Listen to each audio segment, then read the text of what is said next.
किस्सा बहरूपिये का। झिलमिलपुर के राजा थे झिलमिल लाल। उनके मुकुट के हीरे दूर से झिलमिलाते नजर आते। फिर वो हंसमुख भी बहुत थे। हंसते हुए उनके दांत दूर से मोतियों की तरह झिलमिलाते।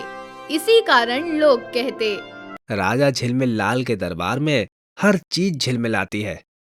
एक बार राजा झिलमिल लाल के दरबार में एक बहरूपिया आया। बोला, महाराज, मैं कमालपुर राज्य से आया हूँ। मुझ जैसा बहरूपिया दुनिया में कोई और नहीं। आप कहें तो मैं अपनी अनोखी कला का प्रदर्शन करूं। राजा ने उसे अगले दिन राज उद्यान में अपना हुनर दिखाने के लिए कहा। कार्यक्रम के लिए राज उद्यान में विशाल शामियाना लगाया गया। एक विशाल मंच भी बनाया गया, जहां बहरूपिये को अलग अलग वेश धारण करके अपनी कला दिखानी थी। राजधानी के प्रमुख कलाकारों, विद्वानों, व्यापारियों और अन्य सम्मानित लोगों को भी आमंत्रित किया गया। राजा और प्रमुख दरबारियों के बैठने के लिए अलग आसन लगे थे। अगले दिन राजधानी में सैकड़ों लोग बहरूपिये का खेल देखने आ गए। राजा झिलमिल लाल आते दिखाई दिए तो मंत्री, सेनापति और पुरोहित ने आगे बढ़कर उनका स्वागत करते हुए कहा, आइए महाराज, आइए। पर रुनका झुनका अपनी जगह पर ही खड़ा रहा। मंत्री ने उसकी ओर इशारा करते हुए कहा, महाराज, लगता है रुनका झुनका को आपके आने की खुशी नहीं हुई। इस पर भी रुनका झुनका कुछ बोला नहीं।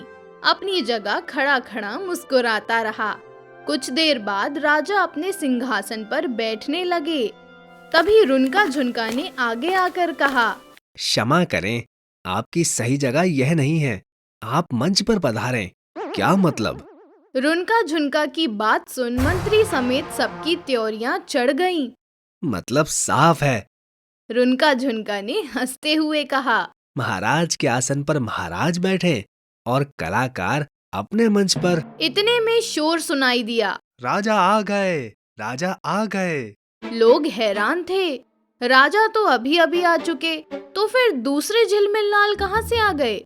सामने राजा को अपना प्रतिरूप दिखाई दिया तो वे चौंके।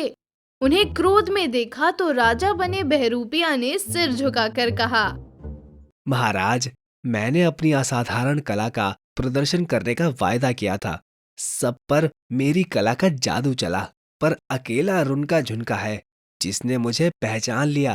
राजा ने सुनकर रुनका झुनका की ओर देखा तो वो बोला, यह तो बहुत आसान था, इसीलिए कि मुझे पता है कि हमारे दया निधान सभा में आते हैं तो किस तरह हौले से सिर हिलाकर सबका अभिवादन करते हैं।